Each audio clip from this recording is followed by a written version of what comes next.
Hi guys, welcome back to my channel. This is your favorite art teacher, Artwork Fly, and today I'm going to show you the content page of the Csec Visual Arts Journal. Artwork Fly.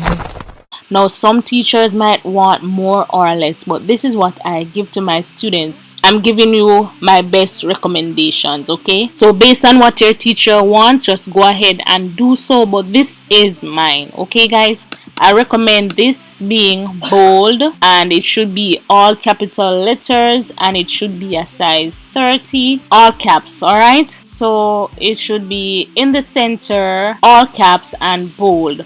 So in the content page, I usually tell my students that it should be the cover page.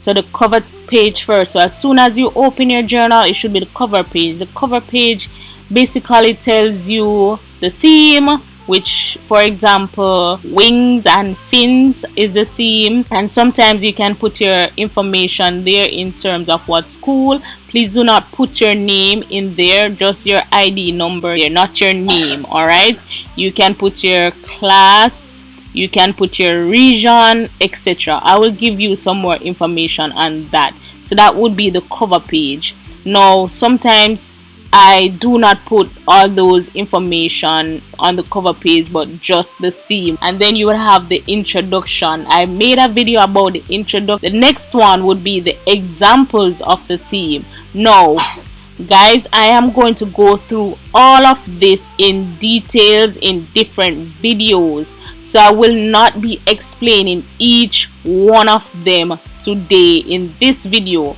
is just for you to understand what is in the content for today, alright? But other videos would explain each of them in full details. So ensure that you subscribe to my channel, you like, share, comment and subscribe, alright?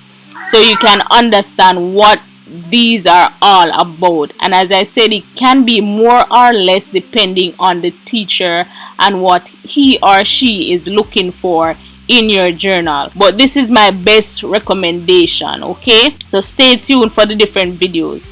Alright, so examples of the theme, definition of the theme, reason for selecting the theme, definition of the expressive forms, reason for selecting the expressive forms, history of the expressive forms, picture of the drawing artist. No, some persons are not doing drawing, but they're doing graphics, or they're doing printmaking, leather making, etc. So whatever you are doing should be here. Alright, so it's two expressive forms that you should choose. So whatever expressive form that you choose, put it here. Number 8, biography of the artist, reason for selecting the artist, artist work, critique of artist's work, comparison between my work and the artist's work. So you should compare your work with the artist's work. Picture of the painting artist, or whatever expressive form that you're doing. Biography of the artist, reason for selecting the artist, artist's work, critique of the artist's work, comparison between my work and the artist's work. Personal works. Personal works would be the Csec visual arts pieces. So number 21, artist statement, reflective statement and glossary. So this is the content page, guys. Take what you will and do what you must, okay? So this is it, guys. So thank you guys for watching, and I will see you in the next one. Artwork Fly. Please remember to like, share, comment, subscribe and hit the bell so you can always know when I upload.